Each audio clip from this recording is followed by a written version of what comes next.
Hey, welcome to the Business Beauty Network podcast where business meets beauty. I'm your host, Brandy Taylor. Welcome. I'm super excited to have you here. We have an awesome episode in store for you. I've been in this industry for over 16 years, and it is my goal to bring thought provoking conversations from business and beauty professionals to help us grow our business and expand our minds. And as I would say, it's not just lipstick, it's business. So we mixed in a little fun and we drop episodes on Mondays, Wednesdays, and Fridays. You can also subscribe to the podcast on Apple, Google, Spotify, anywhere that you listen to your podcast as well. So make sure you check us out there and listen to it and subscribe there. Also, click the bell in YouTube so that you don't miss an upload. You also want to make sure that you check out our podcast on our website at businessbeautynetwork.com. You can email us at hello@businessbeautynetwork.com. We are super excited to have you a part of this community. And here is today's episode. Hey, welcome to the podcast. It's your host, Brandy Taylor. We have an awesome guest today, Adrian Burney, the Barber Bishop. The Barber Bishop has been the barber, an educator, and entrepreneur for over 20 years. Adrian has 7 children and 1 grandchild on the way. Oh, we got to talk about that, Adrian. Adrian's passion is education, family, and ministry. Adrian lives to transform the lives of his clientele who suffers from baldness by providing them options either through hair systems or scalp micropigmentation. Adrian also loves to educate those within the beauty industry through these life-changing techniques. I was super excited to have Adrian Burney, the Barber Bishop, on. Welcome, Adrian. Thank you. I'm glad to be on. It's an honor. It's a privilege, just to be able to share, have a conversation, and hopefully out of this conversation and the things that we share back and forth, somebody will be inspired and motivated. Awesome. Well, I'm super excited to have you today, and I wish that as well. So, before we learn more about you and all the awesome things you're doing with your business, tell us something about yourself that most people would not know. Hmm. Uh, that's a good question. I would say something that most people don't know is that I'm a minister. Most people don't know that. I'm known for being a barber. I'm known for being a businessman, but I'm not known necessarily. My clients, they know, but in terms of like the greater world, they don't know. And so that I would say that's the one thing that a lot of people don't know is that I'm a minister, and it's something I'm not ashamed of. Awesome. Well, nothing to be ashamed of. I figured that out when I visited your page for sure. I was like, okay, he giving the word, a whole word. Okay. Right. You said So the whole thanks for word. a whole word. So thanks for sharing that. So before we get into everything, 7 children. 7 children. 7 children. Wow. 7 children. And I was married for 17 years. I'm divorced now. I've been divorced for quite some time. Engaged to an awesome woman. Um, but the 7 children came out of my marriage that I was in. Oh, okay, And great. so and no slam on individuals who have 7 children that are by different women. I mean, long as you're taking care of them, what I mean? I guess we assume that's not ideal, but it happens in our world as long as you're taking care of your responsibility. But my 7 children came from one woman. Awesome. Well, it sounds like there's never a dull moment in your life, okay? It was That's probably what I should have said. Most people don't know. There's never a dull right. moment. Never a dull moment with 7, Right, okay? Well, right. I'm excited. It's the 7th day of the month, the 7th month, and 7 is my favorite number because I was I hear born you. on the 7th month. So so I love Wow, it. I I didn't even love pick it. that So up. I didn't pick that yeah, up. Seven, it's seven, all seven. good. It's all good. Well, thanks for sharing that. So let's talk a little bit about your career. Like you've been in the game for 20 years. Yeah. So I know you're doing some great and awesome things now, but let's talk about the journey. Like, how did you get started Wow. as a barber? And just take us along your journey. That's a good question, and thanks for asking. My journey started at 15 years old. Was walking down the aisle with my mom, and Kmart. I don't know if they have a Kmart in Detroit or in that area or not, but we have one up in Indiana, Northeast Indiana. So I was walking down the aisle and looked over, saw a pair of clippers, and I don't know what it was. I was like, "Hey, mom, can you help a brother out?" And so, so she bought me those clippers, and I didn't hesitate. Without knowing anything about cutting hair, um, I lied, and because I was in school at the first time, I was at school. I lied to some of my friends and said I could cut hair, and so, I had a buddy of mine. He said, "You know what? Me and my cousin is going to come over." And so he was smart. He said, "Me and my cousin is going to come over." So he didn't get the haircut, but his cousin got the haircut. He wanted to see what I was working with, and so I cut his hair. I didn't do the best job, but that was the beginning for me. Uh, and in terms of the journey, barbering started off as just me wanting to cut hair, but it progressed into something as my life evolved, as I changed as a man, as I experienced things. And so barber became something more than just me wanting to become a good barber. And it morphed into wanting to make money, and then it morphed into, man, this is a prime opportunity. I have a platform to to share to share my experience, to help, to come alongside of people in very difficult and vulnerable moments for them, and be a help.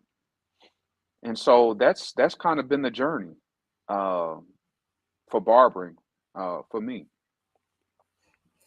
Great, great. So did you have any struggles in the beginning, like when you first, started out and became a barber? Was it hard for you? Like kind of take us through that journey. You know, um, there was pre-license and post-license. A lot of those individuals who are cutting hair pre-license, there's really not a struggle because you're just cutting hair. I mean, some people are using it maybe just to kind of keep some money in their pocket, or some are using it to, express creativity and artistry, and others are using it to, make ends meet. But the struggle came in for me post license, because I'm in life now. At this moment, I have children, you know what I mean? And so trying to build up a business, you know what I mean? Trying to decide what direction I'm going to take in this industry. Yeah, it was a struggle for me, but, I didn't give up. I didn't give up, and I was tenacious, and I was blessed, and I had people that came alongside of me to help me in the journey, and yeah, those were some of the struggles. Okay. Well, so it was struggle building once you were licensed and everything. Uh-huh. Like building a clientele, things of that nature. What was that like? You got to be creative. A lot of people, once you get, I mean, and let's be honest, it's with anything in life. You know what I mean? Not just barbering. You have two types of people. You have people that wait for things to happen, and you have people that go and make things happen. And I was a combination of both. I kind of was more reactionary. You know what I mean? And so I was that barber in the beginning that would sit in a barber shop and just wait for something to happen. And then once I realized that that wasn't going to happen, and then I kind of began to start kind of rising up and saying, okay, these are, I need to make some moves. And so what I did, me and a buddy of mine, we started a barbershop, not too long after barber college. We realized that, just sitting in a barbershop wasn't going to help. And so, we started a barbershop, and, it was exciting starting a barbershop, but that didn't last long. And that's one thing I encourage a lot of barbers who get out of barber college to do, is to go sit in a barbershop, even if you have dreams of starting your own shop, and just learning from people who kind of been there, done that. And so that didn't work for us. And then we started something called Barber on Wheels. And that was basically just bringing a haircut to you. A lot of people are kind of doing it on another level now. They're kind of actually gutting out Sprinter trucks and, RVs and things like that, and kind of like creating a barbershop atmosphere, bringing that to their clients. And so we did that, but we came to our clients' home, their place of business, and things like that. And so we did that. And so those were some of the things that I did early on in my barbering career. Yes, I could definitely see that. And I'm glad you touched on like sitting there just waiting for clients to come. It's not going to help you gain clients because I talk to so many like hairstylists and people in the industry who sometimes when they're newer or maybe even been in the game a while, they're struggling Right, like to right. to build their clientele. And I'm like, well, what have you done to gain Absolutely. clients? And they're like, well, I'm here, like I post on social media, but Right, right, right, it's right. all about marketing and positioning yourself in the market, Absolutely. and and being able to attract your ideal client. So when was it that you really, after like having a couple of experiences and failed things that didn't work, when was it that you discovered like how to market yourself? Like when did that happen for you? I don't know if I'm going to answer the question maybe that way, but I'm going to more or less answer the question this way. My life changed when I changed. And so that's one thing that a lot of people don't take into account. Now, you can be doing a lot of different things. You can be a barber, beautician, you can be a mechanic, you can be a lawyer, doctor. You can be all those things professionally, but personally, you know what I mean? You may not be where you want to be.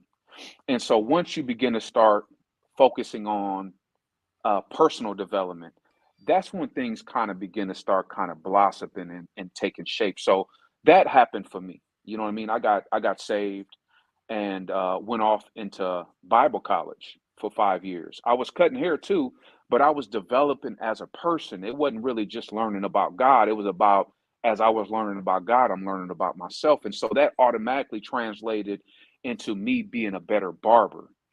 And so I would have to say that's kind of when things change, when I begin to start looking at, okay, I need to develop myself. And once I developed myself, then kind of some of these doors started opening for me. You know what I mean? I started Hmm. attracting that ideal client because a lot of us, we want the ideal client without being the ideal person.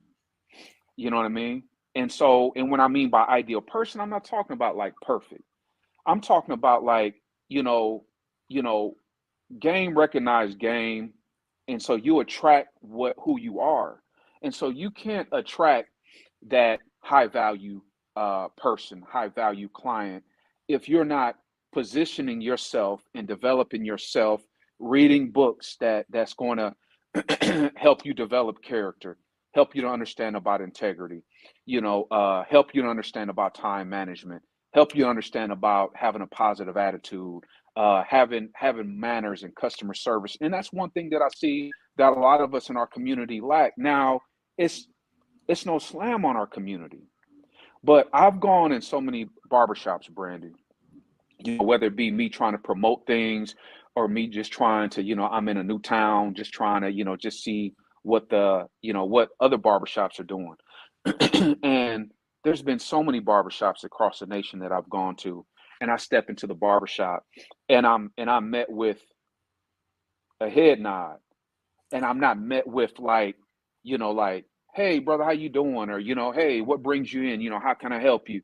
It's almost kind of like we feel like that doesn't, coincide with the image we're trying to project.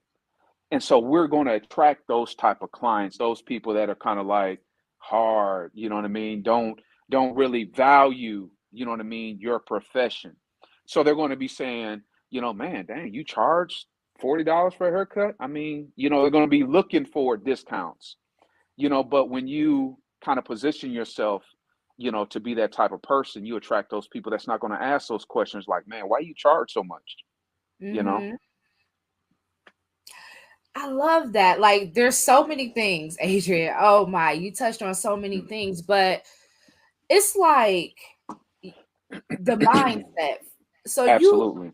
you went to Bible college and everything, and you changed as a person, and you changed your mindset and how you approach life Right. and things in general. And I love that because I think that's a big shift that a lot of us need in this industry. And it ain't even just barbers. I've seen it. I've been in beauty salons where they don't speak to you when you walk in the door. You know what I'm saying? Where Absolutely. it's kind of like Absolutely. you don't feel welcome. Like I've been to a new Absolutely. space to get my hair done, and I didn't really feel welcome coming in. Like they didn't say hello. They just kind of Right. looked at me, and I had to kind of approach them and say, "Hey, I'm here for such and such Right. or Right. whatever." Right. Right. And it wasn't a welcoming environment. And then a lot of times this industry is painted as unprofessional. So the work, I think, needs to come with us first. And I Absolutely. absolutely love how you shared that. Like you did the work on you first. And then that's when you were able to attract that client. And so that's Absolutely. something that I mean, a lot of people don't really touch on that, but I like to talk about that too, because I remember when I was starting my career at first, because I have a background in aesthetics and makeup. And at Hmm. first, it was like when I first started out, I figured out I could make money doing it. So it was all about the money, Absolutely. right? So that's all it was. I was young. I was just trying to like you can make this much money. And I was just really money driven. But Right. then I realized I had a couple of situations where my customer service was lacking. I made some mistakes in the beginning. Right. And I realized, like, okay, wait a minute. I had to start really looking at myself and looking at, how I wanted my business to be portrayed and how I wanted people to speak about my name, when it came Absolutely. to doing Absolutely. business with me. And then that was when I actually started to shift, and change and really start thinking more about the customer and how I can get more customers and how I can make the process smoother and different things like Absolutely. that. But it wasn't until I really noticed, like, okay, I need to make a change. It's not just money. I don't want people having a bad experience or me just being out there for one thing. I want to make sure that I'm offering a quality service of excellence that represents me. So I love that you really, shared that, because I think it's missed a lot of times in this industry, especially amongst African Americans. I They say agree. we're unprofessional. They say different things. And this is a multi-billion-dollar industry.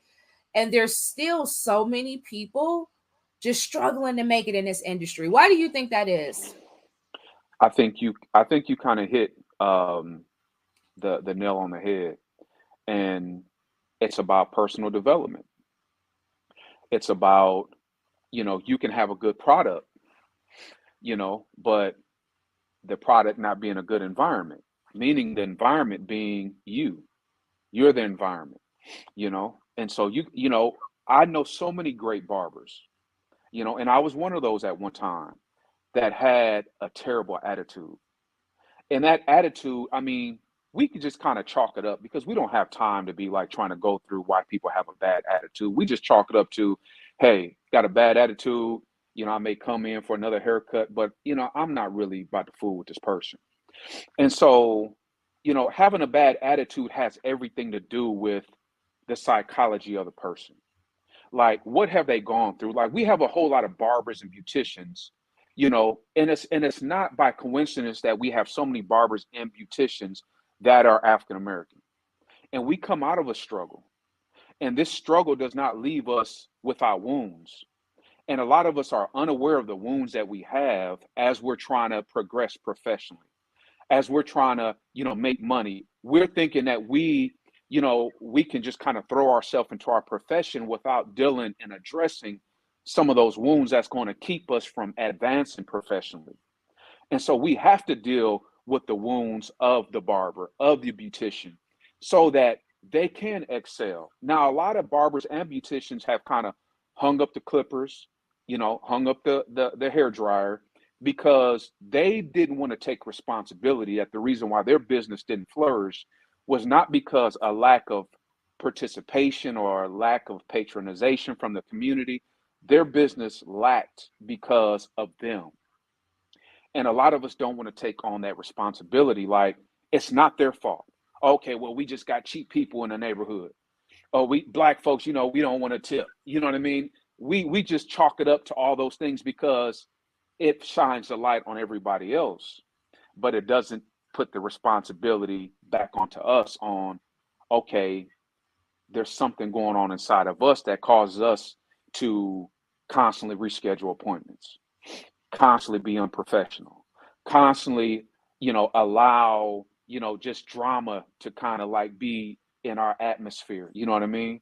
And so you may have someone that may be a professional caliber client that may try you out, and they'd be like, okay, but they do hair good, they cut hair good, but I'm not coming back, you know?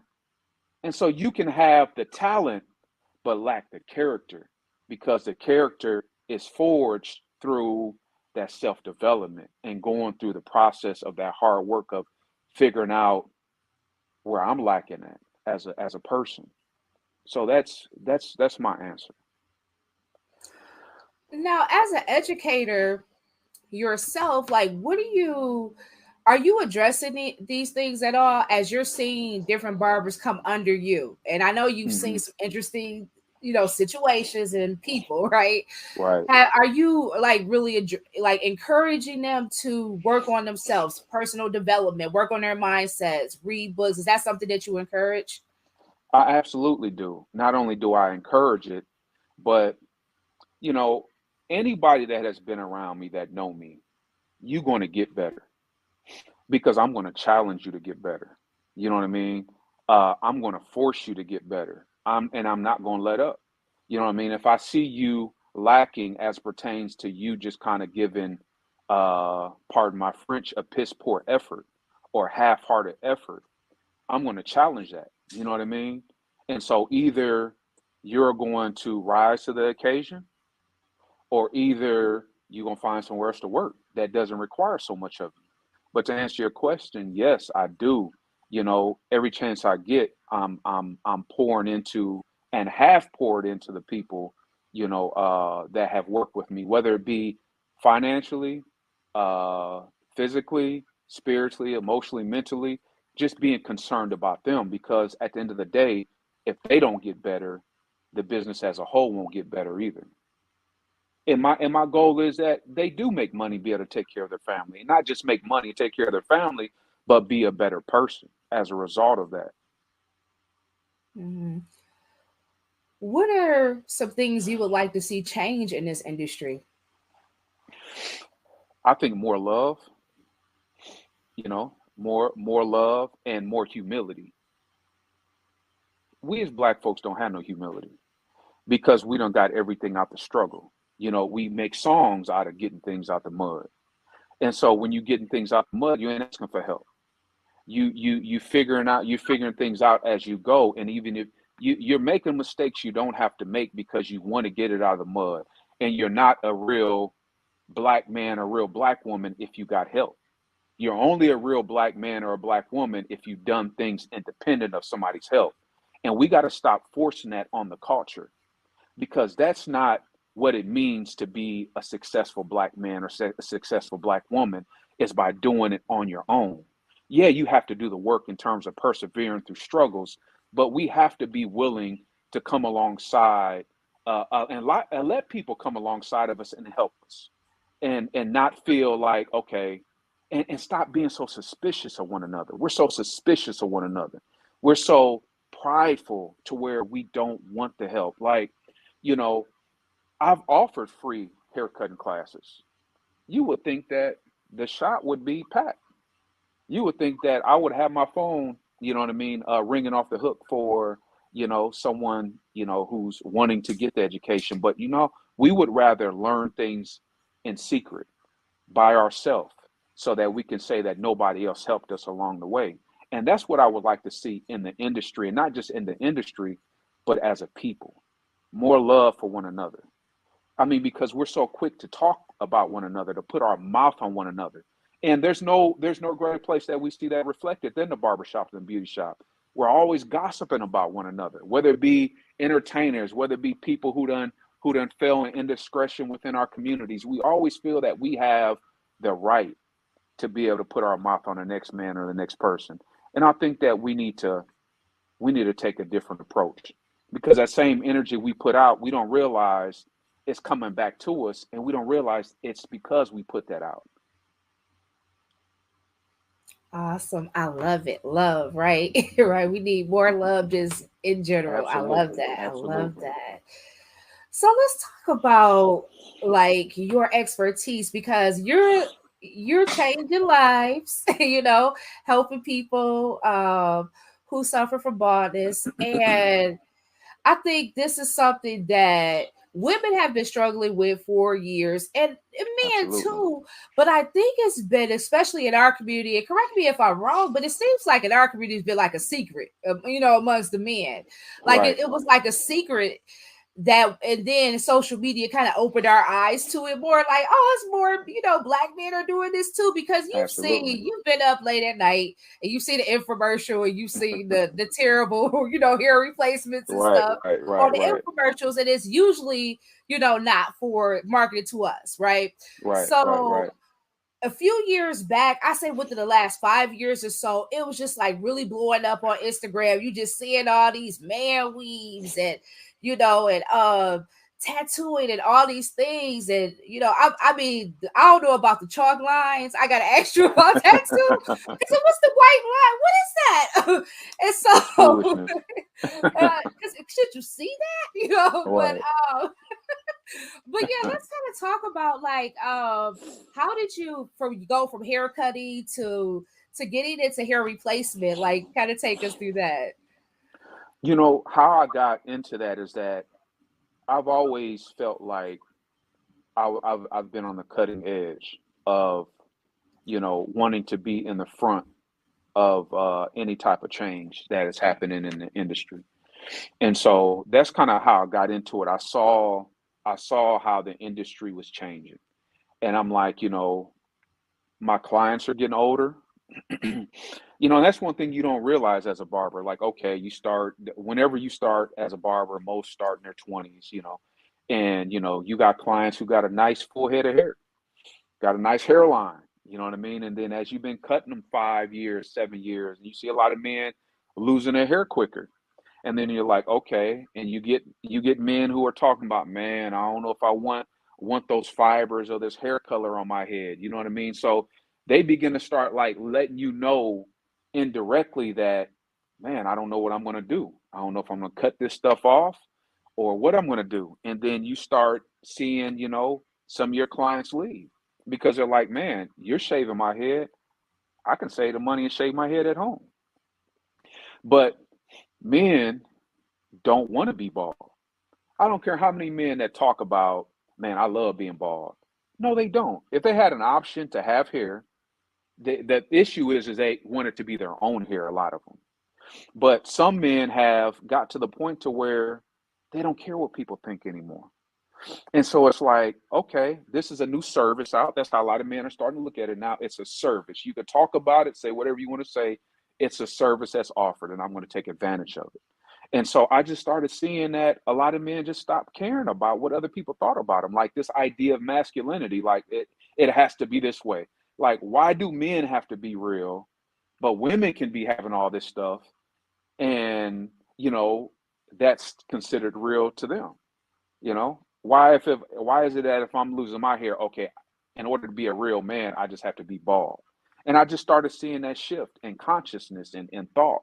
And I'm like, you know, let me get the training, let me get the education I need to be able to offer a better service because I love the transformation of it.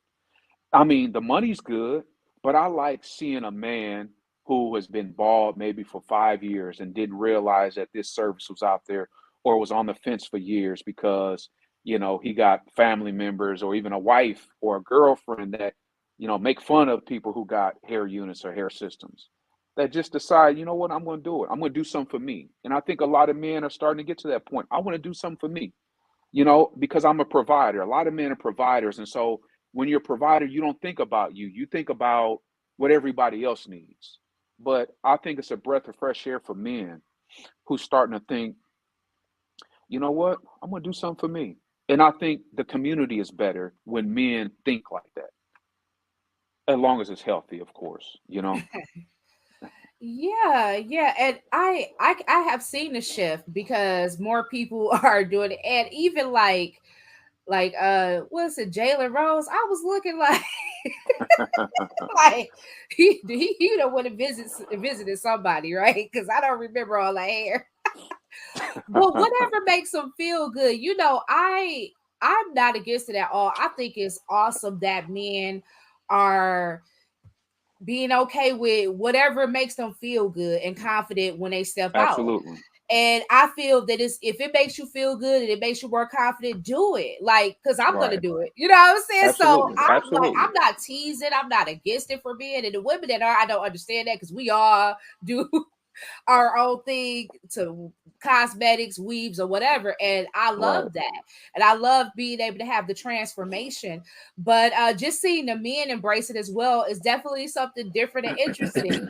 But I do want to ask you, like, I've seen interesting things where it's like I don't know what the white chalk line is. So can you tell me? I know you probably don't do that, but why do they do that? And then you can see it. It's like a square around their head.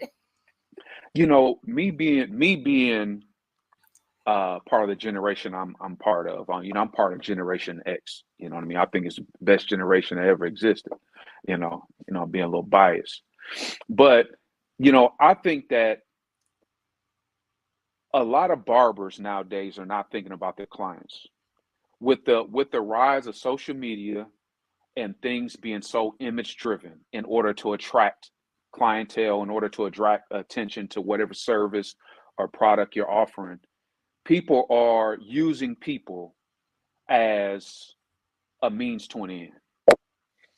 So a lot of barbers are using this white pencil to make it look like it's a well defined, like a contrast between dark and light. They're using that, and it's not practical for their client. It's practical for you on Instagram, on Facebook. It's practical for that, to make people think that you're such a great barber, but it's not practical for the client. And so I really don't agree with it because it's not practical for the client. So what happens when the client goes home and washes his hair? What happens when the client, because the thing is about making sure it's a positive experience for the client. You know what I mean? And that it's a haircut that's going to last as long as possible, making sure that they get their money's worth. You know what I mean? And so I think a lot of these younger barbers they got it twisted. They think it's just about the image and it's not about being practical for their client. You know what I mean? And the unfortunate thing is that you have a lot of clients who just want that, who just want the image, but they don't, and then they complain when they come back, well, my haircut ain't last me long. Well, you the one told me to put the white pencil on you. You know what I mean? So I think it's just I don't understand it. I don't agree with it. I don't think it's practical. I think it's more just image driven. I just think it needs to stop. Some barbers need to be stopped. Well, thanks for tapping into. I was just wondering because I didn't really know. Like, why did they start doing this all of a sudden? Because you see it on Instagram, Right. and I Yeah. just didn't really know what purpose it was serving. So that's why I asked. Just to draw attention. Yeah. Okay, Just to okay, draw attention. okay. Well, you have shifted like from regular haircutting as a barber, Hmm. and now you specialize in SMP and all these Hmm. things, and you're doing the hair replacements and all of those things. Did Hmm. you get any pushback in the beginning, or people who maybe guys who were like, I'm not doing that? Like, was it easy to get people to be more accepting and receptive to it when you started offering these services? Well, the reality is that this is when you start kind of like getting to the upper echelon of certain clients because this ain't a $20 haircut. This ain't a $30 haircut. This ain't even a $40 haircut. These are up to with the S&P, you can charge up to $3,500, $4,000 for this service. And so someone who wants to get this done, you know, they're not really, they need encouragement more so than, okay, is it going to hurt? Or the practicality of it. Like, okay, how many times am I going to have to come back? How do I maintain this thing? Those people that, you know what I mean, who've got to that point, they're not thinking about what people's thinking about me. They're more or less like my clients, they're more or less thinking about, the practicality of it, the financial piece of it, you know what I mean, the maintenance piece of it. And so you just started dealing with a different client when you start offering a more higher ticket service. You start dealing with a different type of client. Now, from the barber standpoint, like other barbers trying to help them to see that this is the direction in which the industry is going, it's kind of harder to get them to understand it because they're more stuck on haircuts. They're more stuck on, they're just more stuck in their ways, and so I would say the pushback has come more or less from the education piece of trying to educate barbers than it is from the clients wanting to get these type of services. Oh, that's interesting. That's interesting. Well, I'm glad that you're offering education for something like this and Hmm. encouraging more people to go back and get education. I want to talk about furthering your education because I think sometimes in this industry that's what keeps us stuck. Like a Absolutely. lot of people wonder why they can't, make more money in the beauty industry, why they can't get beyond a certain point, but they're not investing in themselves. They're not getting Right. further education or learning new techniques or staying up on the latest trends. Right. Yeah. I mean, I look at it like the 80-20. You got you always going to have like the minority of people who are really, on the cutting edge of things. You're going to have the majority in any industry that is going to just kind of just settle with the status quo. They're going to just settle just for just cutting hair. They're going to just settle just for, being the best in their city, or being the best in their shop. They're not thinking about long term. They're thinking about right now. And so, I encourage barbers, beauticians, in particular, that's another part of personal development. That's another part of developing yourself, is by investing in yourself. A lot of individuals want other people to invest in them, but you can't. I mean, I think it's wrong to want somebody else to invest in you, and you haven't even invested in yourself. And looking, I say that our people, we know the price of everything, but we don't know the value of nothing. A lot of us, and this isn't for all of our people, but we could tell you how much this costs, or we can tell you how much that costs, but we don't understand what type of value it's going to actually bring back into our life. So taking a class like a SMP class or a hair system class is a value to you, you know, instead of looking at the cost of it. Okay, what type of value is this going to bring to you, your brand? Mhm. What type of value is this going to bring to your brand? What type of Mhm. value is this going to bring to your shop? Yeah. So I yeah, love that. Like I taught a presentation and I was like, don't decrease your prices, increase your value, right? absolutely, Like absolutely. raise the value, increase the client experience. I always talk about that. Like I think that gets lost in this industry. So I really, thank you for sharing that for sure. Hmm. I love Hmm. that, just really increasing the value. And talking about that, so you've been in this game for 20 years and now you've taken some training and now you're advanced in it, you're educating other people. How has this shifted your career? It's caused me to not have to work every day. Went from having to stand on my feet all day every day to where I could do a SMP job, and if I want to take the whole week off, I could. And what does that do? That introduces me to another avenue of wealth. What do I mean by wealth? There's different uh pieces. There's different pieces of the pie of wealth. Like one of the pieces that I'm referring to is freedom. That's wealth. Time freedom. Like it permits me the time to be able to spend with my children without telling my children, no, I can't do that because I got to work. So it just gives me an opportunity to be free, and to be free to think about maybe some other ventures and other things that I'm working on. Like I have a nonprofit that I started back in 2020, Mended Arrows Academy of Barber, in which the mission is to provide barbering education for people at risk, so that be self-sufficient, skilled professionals, and role models in their community. So that gives me an opportunity to, you know, uh, apply a little bit more attention to the mentoring program that we have here on Tuesdays. For young men who need mentoring, who need character development, that need to have their anger addressed, that want to learn how to cut hair. You know what I mean? And so it gives me an opportunity to not just be so focused on making money. It gives me an opportunity to think about how to give back. So that's what being able to increase your value, increase your work does for you, you know? And I don't think a lot of us think like that because maybe we're not thinking about how we can help other people, where sometimes we're just only concerned about how we can help ourselves more. Hmm.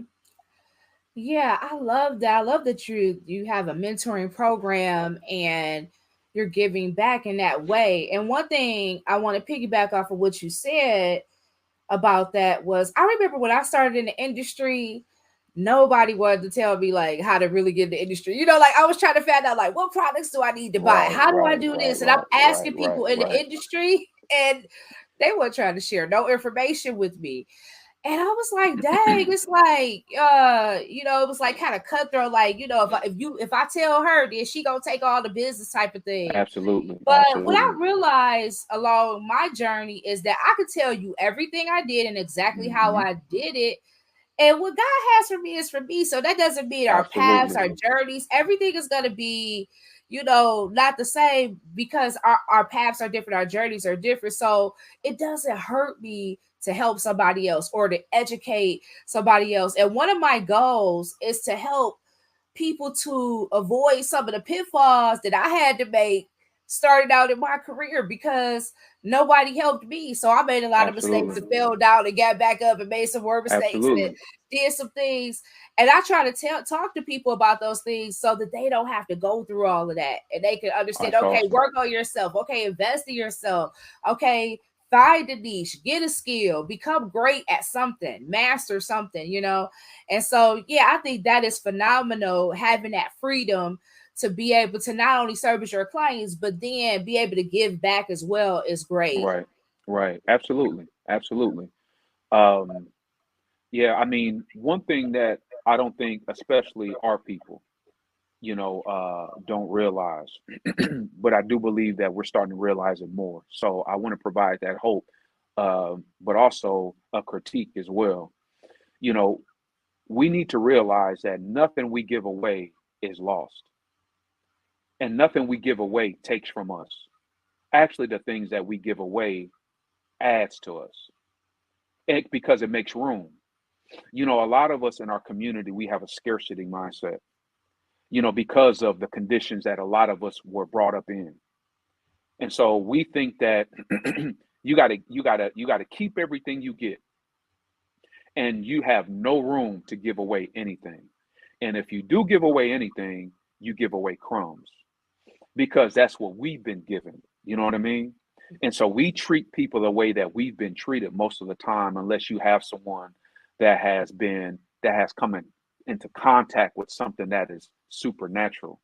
And when you come into some a contact with something supernatural, you begin to start doing things that supersede nature or supersede what people thought you should do. And I think it's just an admonishment to our people, you know, give. And that's the reason why a lot of us don't have what we expect to that we're a lot of us don't have what we're working for because we're working for it, but we don't have an avenue of giving. And so when you begin to start giving, it begins to start creating like a favor that you can't even explain that how you're working, because you see what you're bringing home every week and you're like, this don't make any sense.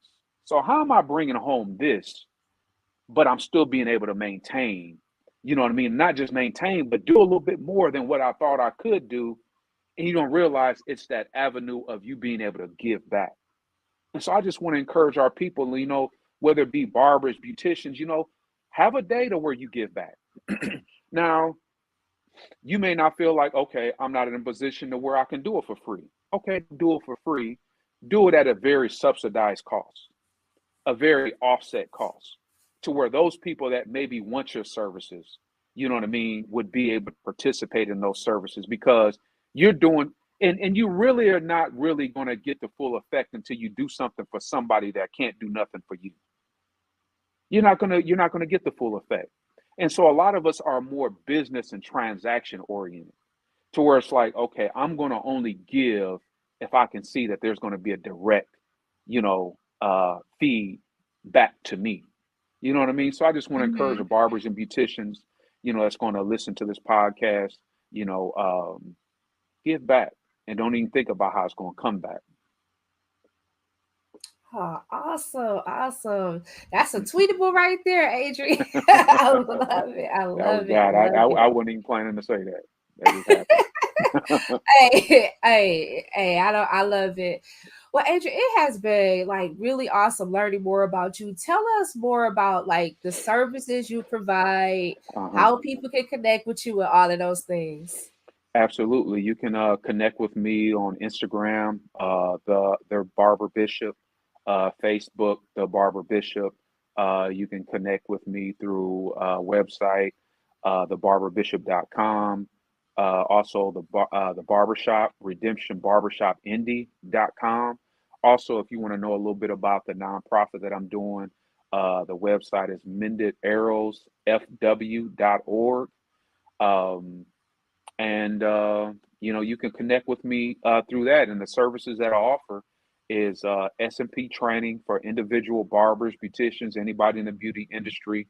Um, whether you be a shop owner, a beauty shop owner, a school owner, esthetician, makeup artist, whatever it may be, I offer S&P hair unit, hair cutting classes, and also consulting, barbershop, beauty shop consulting. And when I say consulting, I'm not talking about how you can have the best barbershop around, practically, but how you can create the atmosphere that will attract the type of people that you're looking to attract in your barbershop. Well, since you brought that up, give us a tip on that. How can we attract? Just one, give us one tip on how we can attract it. I think atmosphere has a lot to do with everything. Just like the thermostat, the physical thermostat that we use to regulate whether it's hot or cold. You create a thermostat with the atmosphere within your barbershop, the music that you're playing, the what's on TV. How you're inviting, the smells, the colors, all those different things. But I would say it starts with the individual, like who's at the front door. When somebody comes in, do they feel like the shop wants them there. You know what I mean? So I would say that's probably the first thing. You know what I mean? Who's at the front door? Awesome, awesome. So tell us, like, how do you stay motivated? Like, is there a book? Is there a podcast we need to be listening to? Is there something that you can give us on like how you stay motivated? Is there your favorite affirmation or what is it? Hmm. I think it has a lot to do with that. It has a lot to do with a little bit of everything. But I would say now this is something I do religiously, but it is something that I have. It's been tested, tried, and true in my life. It's spending time with God. And I know that when I stop spending time with God, those other traits that I want to stay far from begin to start kind of like infiltrating my thoughts again. So I would say waking up, being able to have time to reflect on the day before, because a lot of times you don't know you did something wrong or you don't know that you were out of pocket about something until you sat and think about it. And a lot of us don't have time to sit and think about anything because it's like one thing after the next. We don't have time to think about anything. So we're going through life not knowing that we're ignoring maybe our spouse's needs, or we're ignoring our child's need, or we're even ignoring needs that we have inside of our soul, And so I would have to say, if anything, taking time in the morning. Somebody may say, well, I do that at night, or I could do that whenever you do it, but I do it in the morning because I just feel like it's like the beginning of my day. And another thing I try to do is work out because I just feel like it's a place to where I challenge myself, and with challenging my body, it's also it exposes it exposes me to the way that I think. Like, okay, like if I'm on the last set, if I'm saying, okay, I'm not doing anymore because I don't feel like it lets me know that, okay, Adrian, there's some defeated thoughts that you need to address. You know what I mean? Why don't I have a thought to where it's like I'm about to push myself to another one, you know? So I would have to say those two things. Working on your physical temple and working on your spiritual, emotional, mental, the inside of yourself, that the inside temple. Oh, so great. Adrian, it has been so phenomenal having you on the podcast. I will make sure that I leave all of your links and everything in the show notes. And so that's all we have for you today. Do you have anything else you want to share before we go, Adrian? No, I just want to say thank you. Thank you for recognizing me. Thank you for recognizing that I had something of worth to be able to bring to your platform. And I just pray nothing but for success for you, your show, everything you put your hand to do. Pray for success with your husband. Anything that you guys are trying to do for your family. And I just want to say thank you just for taking the time out and just being you. Thank you. Thank you. I appreciate that. Thank you. Adrian, the Barber Bishop. You all, as always, stay great, and we are out.